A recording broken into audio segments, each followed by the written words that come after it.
Chapter 1, Mishnah 6. The final Mishnah of the chapter discusses when one partner in a jointly owned property can force the other to dissolve their partnership and divide the property. Generally, if one partner wishes to end the partnership, he can force the second partner to do so, and each partner takes half of the property. However, if a property is very small, and dividing it in two would render each half unusable, a person has no right to force his partner to split the property. As to what can be done in such cases, see below note 8, which says it is not sufficient that each half of the property be useful in some way, rather it must be able to be used in the same way that the undivided property was used. Thus, for example, a salon or gazebo can be divided against the will of one partner only if each of its halves is still large enough to be a salon or gazebo on its own right.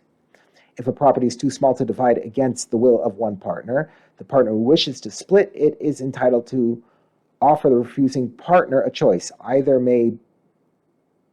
buy my share of the property at a fair price or sell me your share at a fair price. This is according to Rav, and this is a rabbinic decree that was enacted for the benefit of partners who wish to dissolve their partnerships. See responsa of Rashba I-556 to 141 and responsa of Rosh 98:3. We now The Mishnah teaches, now that the note is done, the Mishnah teaches what size of various types of properties is considered large enough to divide, and we now turn to the words of the Mishnah. We do not force one of the partners in a jointly owned courtyard to divide the courtyard unless it is large enough so that there will be 4 amas square for this one and 4 amas square for that one after the division. If the courtyard is smaller than this, however, one partner cannot force the other to divide it, because each one will be left with a yard that is too small to use. And we do not force him to divide a jointly owned grain field unless there will be 9 kav for this one and 9 kav for that one after the division. One could force his partner to divide a grain field only if farming each individual half after the division will make sense economically. Therefore, if each half of the field is not 9 kav in size, this is an area of 3,750 square amos, each half is not worth planting on its own, and one partner cannot force the other to divide the field. Rabbi Yehuda says, we do not force a partner to divide a grain field unless there will be 9 half kav, that is 4.5 kav, for this one and 9 half kav for that one. Where Rabbi Yehuda lived, the land was twice as fertile, and even a parcel of 4.5 kav was worth planting on its own.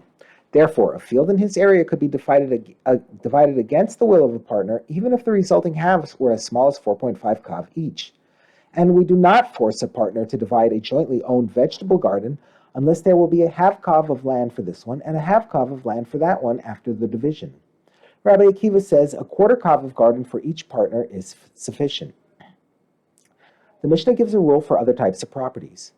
And we do not force him to divide a jointly owned salon, or a gazebo, or a dovecote, or a cloak, or a bathhouse, or an olive press, unless there will be enough, that is, a portion large enough to be used properly on its own for this one and enough for that one after the division. In each of these cases, the property or item in question cannot be divided against the will of one of the partners unless the portion that each partner will receive can be used in the same way as the original property was. The Mishnah provides a general guideline for deciding what is considered enough for each partner. This is the rule: anything that can be divided and each of the parts still retains its name, that is, it can still function properly and be identified as the same thing that it was before the division, we divide it. But if not, we do not divide it. When is this so? When the partners do not both agree to divide the property. But when both partners agree to divide it, then even if the property is smaller than this minimum, they may divide it. But scrolls of the Holy Scriptures, that is, Torah scrolls or scrolls containing the books of the prophets, Nevi'im, or the writings, Kesuvim, may not be divided even if both partners agree to divide them, because it is disgraceful for holy scrolls to be cut apart and divided.